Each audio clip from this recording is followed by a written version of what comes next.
itself from hostile invasions and terror. Israel is a small state surrounded by Arab countries 650 times its size, some of which are large bases of global terror. Only 44 miles separate between the Jordan Valley and the Mediterranean Sea.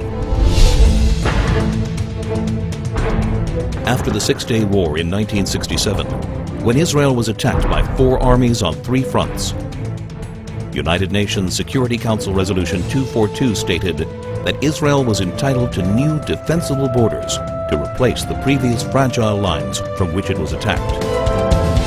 What are Israel's defensible borders? What are its essential security needs? The Jordan Rift Valley, Israel's eastern frontier, forms a natural barrier between Israel and the countries of Jordan, Iraq, and Iran. The Jordan Valley rises from an area that is 1,200 feet below sea level to a hilly ridge of up to 3,000 feet, creating a steep 4,200-foot virtual wall opposite any force attacking from the east.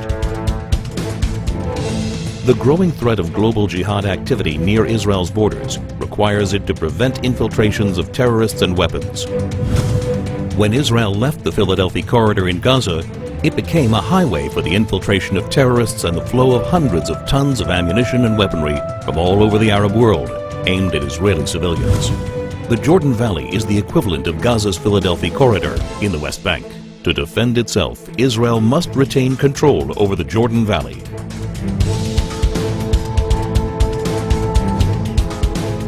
This is Israel's mountain ridge, rising up to 3,000 feet. It dominates Israel's major coastal cities, where more than 70% of its population, 80% of its industry, and all of its airfields and seaports are located. Missiles launched from the Judean hills pose an immediate threat to Jerusalem, Israel's capital.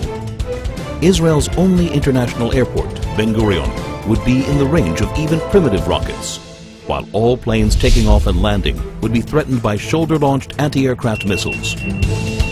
More advanced weaponry would be able to hit virtually any point in Israel. If Israel were forced back to the 1949 armistice lines, the Green Line, the country's width would be reduced to a narrow 9-mile waistline that would be impossible to defend. That's why any future arrangement must include Israeli control over key areas of the mountain ridge and a demilitarized Palestinian state.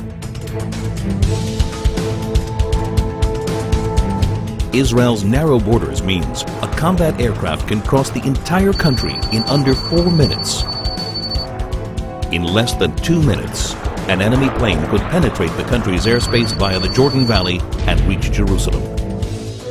In order to thwart an aerial attack on Jerusalem, a hostile plane must be shot down at least 10 miles east of the capital to prevent it from crashing into major population centers. Therefore, Israel must be able to identify hostile planes before they cross the Jordan River line and intercept them shortly after. To defend itself, Israel must control the airspace over the West Bank. Israel's transportation arteries, and in particular the Trans-Israel Highway, enable travel and connection between Israel's regions. They also assure the mobility of the Israel Defense Forces in case of attack. Protection of these vital arteries is essential in order to ensure that 1. Civilians aren't victims of terrorist gunfire. 2. Regions of the country cannot easily be cut off.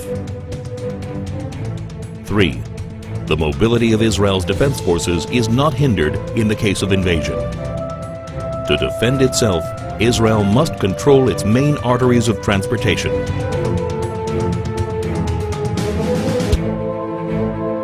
There is enormous uncertainty about future trends in the Middle East.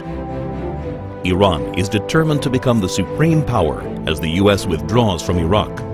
No one can guarantee the future of many of the current regimes in the region. Today, more than ever, it is crucial to ensure defensible borders for Israel.